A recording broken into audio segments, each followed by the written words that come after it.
panel in front of me, and Stephen Weiss has a question for you. Sure. Carl, so where do you go if you're an investor, the average investor, sitting in cash is a losing proposition that depreciates?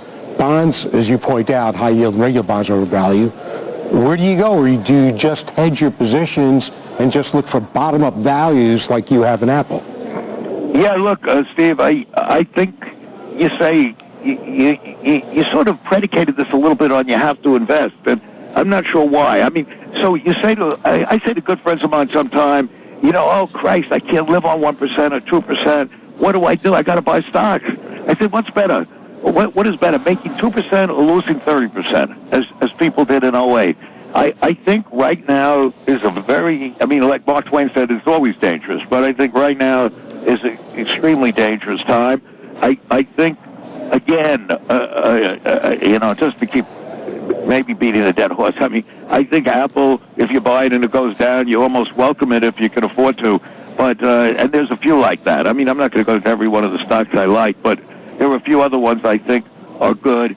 And keep your powder dry. Why do you have to own anything but really, look, corporate bonds, single-A corporate bonds, 7 years. Hey, you make 3.5%. I don't understand why anybody would buy a high yield to make 5%, to make 2% more, at the risk of losing 40%. It's just nonsensical. To me, that's a no-brainer. Why would you own a high yield at 5.25 when any kind of crisis here is going to shake that tree badly? And by the way, even if the Fed starts raising rates, those high yield are very suspect, because now, a lot of people that don't understand that they really are in the bond market in high yields are going to run to the exits. They're going to run on ETF funds that I think they're doing already. And there's nobody, because of the Volcker rules, and I don't blame Volcker for the Volcker rules. I think Volcker has done a good job. But because of those rules and because of that, the banks aren't a safety net anymore. Who is going to buy? Who is going to buy these high yield bonds? So I'm just saying that again, and people should be warned. Actually, Rubini wrote a pretty good piece on it a few weeks ago. Yeah, look, there are a lot of people, look, Steve Schwartzman, a lot of people are starting to sort of ring the bell on what's taking place in that market, liquidity issues as well, as I know that you know. Carl, and I'm sure you've read most of those pieces. Joe Terranova has a question for you. Sure. Carl, I appreciate you coming on and speaking your mind. I happen to agree with your position on the high-yield market. The question I have for you is, when I talk to many speculators, they suggest that the next leg of this equity leg higher and the earnings growth is actually going to come from the real economy recovering, and that's the premise for the Federal Reserve raising rates. As you see it, do you see the economy recovering when you look at the housing and the labor? Are we really in a better place as a country, as an economy?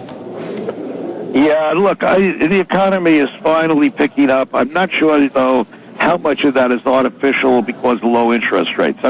You see money being put to work, and that's going to bring on higher rates, which you have to have. I think it's very, very dangerous right now.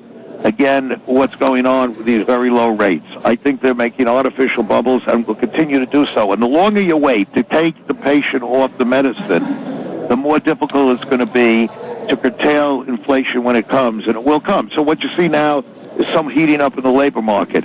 But I am not sure that most of the earnings of these companies are an artificial based, and we could go into it for hours, based on the fact that you can borrow money very cheaply. So you borrow money very cheaply, you're stimulating the economy somewhat by doing that, because you're buying other assets, you're building some revenue, and you're doing that, and it's artificial. But once you can't borrow that money, or once something hits, I think we're in a very unstable situation.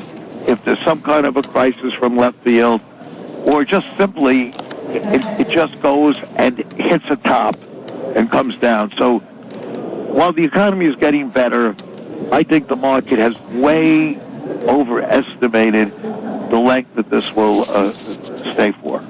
Carl, finally, just to bring it full